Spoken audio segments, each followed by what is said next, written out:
de la pression sur les États-Unis. Et il y a plusieurs idées qui ont été mises sur la table, mais je veux être extrêmement clair que ce ne sera pas le fait qu'il y a une région ou une industrie au Canada qui souffrira ou qui portera un plus large fardeau que d'autres. On doit être équitable dans notre réponse et dans nos appuis.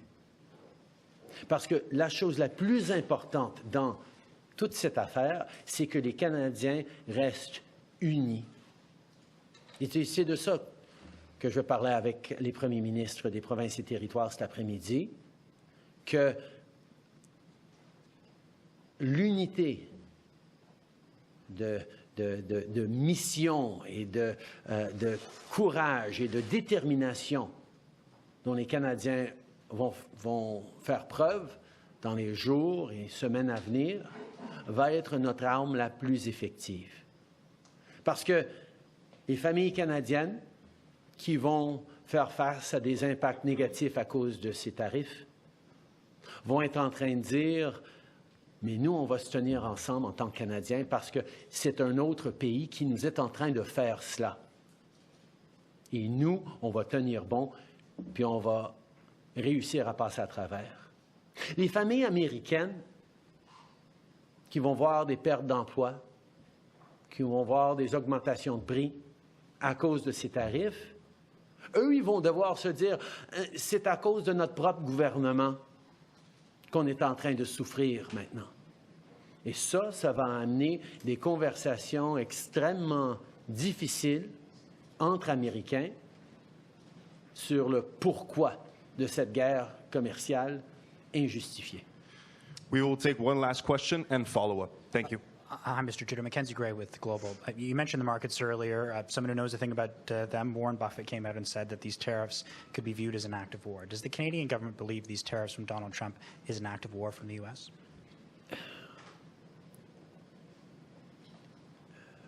Canadians are not angry at the American people for this.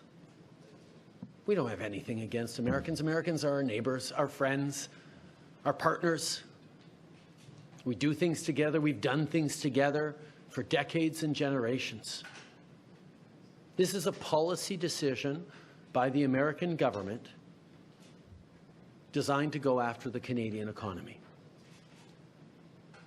This is a trade war, yes. But Canadians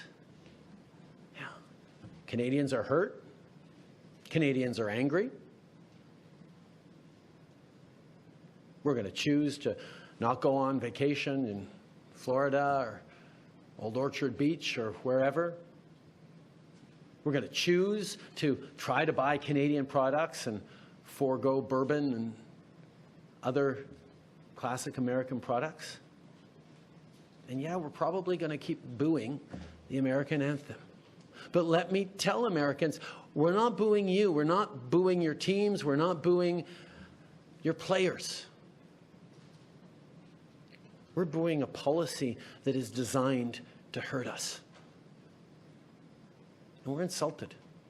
And we're angry. But we're Canadian, which means we're going to stand up for each other. We're going to fight. And we're going to win. There are probably a lot of folks watching on TV today who've been laid off or they were told not to come into work today because of these tariffs. Can you explain to them why you've not announced any relief measures today to help those folks out?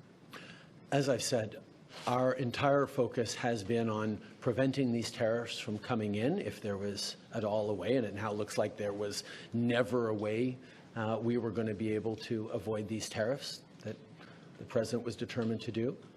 And our focus now is going to be on making sure that they get lifted and that there is an end to this trade war as quickly as possible. But over the past month, we have been working on measures that if these tariffs last longer than a few hours or a few days, we be able to help Canadian citizens, Canadian workers, Canadian companies make it through this time.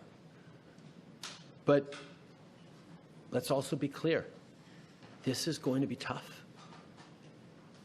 The American trade war is going to hurt the Canadian economy and is going to hurt all of us. What our government needs to make sure we're doing is try to make sure that nobody goes hungry and that everyone carries their share of this. And that's a hard thing to do, but that's where we're leaning in, both as a federal government and with provinces and territories on responses to be there for Canadians. Thank you, Mr. Prime Minister. Merci. That concludes today's press conference.